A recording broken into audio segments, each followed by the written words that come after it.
By a show of hands, how many people have heard the phrases, don't worry, be happy, or look on the bright side? Okay, so almost all of us. This is because these positive affirmations have been integrated into movies, books, and even songs. Phrases like these are repeated on the daily, especially directed towards adolescents. This is because most experts suggest that children should be taught to think optimistically. I am told to be optimistic quite often as I'm a very pessimistic person by nature.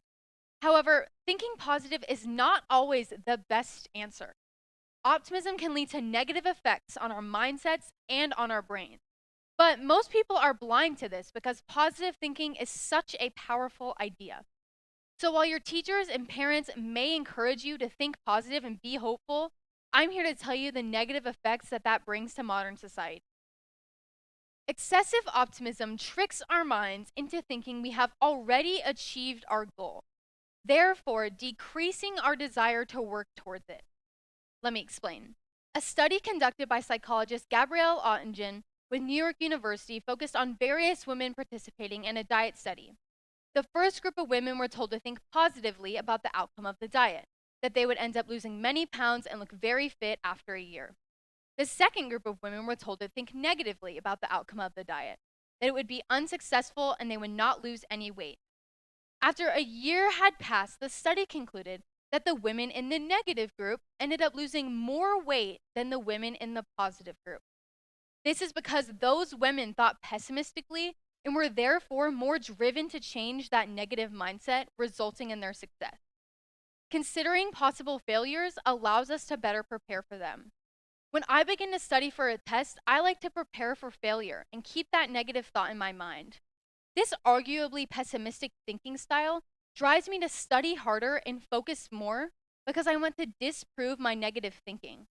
This method has been very successful for me throughout middle and high school and can be successful for you as well. Just thinking positive and just being hopeful is not enough to motivate us to succeed. Telling people to think positive not only decreases motivation, but sadly exacerbates depression and can lead to feelings of guilt if people find themselves unable to shake off negative emotions. One theory said to increase happiness is to take note of one positive moment every day, or daily affirmation. This theory suggests that by journaling down these moments, you can later revisit them and relive that happiness. However, this can have the opposite effect as intended, because to be completely transparent, not everyone has a positive thought every day. Depression in youth has doubled since the pandemic, and 1 in 4 adolescents experience clinical depression symptoms. People with depression may feel compelled to manufacture fake optimistic thoughts, and therefore causes them to sink further into their depressive state. If someone truly cannot think of one positive moment out of their day, then maybe they should stop trying to fake those emotions and get the support they need. Another example of a strategy that can backfire if someone is experiencing depression is fake smiling. Fake smiling tends to increase our dopamine and serotonin levels, as proven by neurologist Dr. Isha Gupta. These are our body's feel-good hormones, so fake smiling should make us happier, right? Well, recent research shows that this is only the case when people fake smile to improve the lives of others. In depressed individuals, they are fake smiling in order to hide socially unacceptable thoughts. So the effect is not happiness. According to Brent Scott of Michigan State University, when smiles are forced, individuals' moods deteriorate and they withdraw from work. If someone is fake smiling to suppress negative thoughts, it fails to release those feel-good hormones and makes those thoughts even more persistent. Depression rates continue to rise, especially in teens, and this irrational positive mindset of putting on a happy face is not an effective strategy to aid depressed individuals. Exercising optimism leads to not only negative thoughts and emotions, but negative reactions. Patty Ondurko articulates that positive thinking has become an allergy to negative thinking and enforces the idea that if things don't turn out good and happy and positive, it will be a total catastrophe. Take the film Inside Out, for example.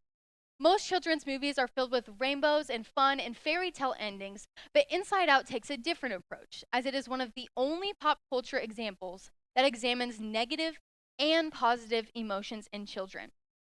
In the movie, the character that represents joy and positivity tries to control the little girl's emotions, making her happy in every single situation. The movie goes on to show that when later the girl cannot find that positivity, negative emotions like fear and anger very literally consume her, and spoiler alert, causes her to rebel, make bad choices, and even attempt to run away. At the end of the movie, the moral of the story is that when we embrace our negative experiences and the sadness that comes with them, we can learn and grow and be better prepared for similar situations in the future. Now, I am not saying that we should throw out optimism altogether. Instead, I propose the theory of coexisting optimism and pessimism called mental contrasting, described by Gabrielle Oettingen. She explains that this is the solution to the negative effects of irrational optimism. Mental contrasting consists of a hybrid approach that combines positive thinking with realism. Here's how it works. Think of a goal that you want to accomplish.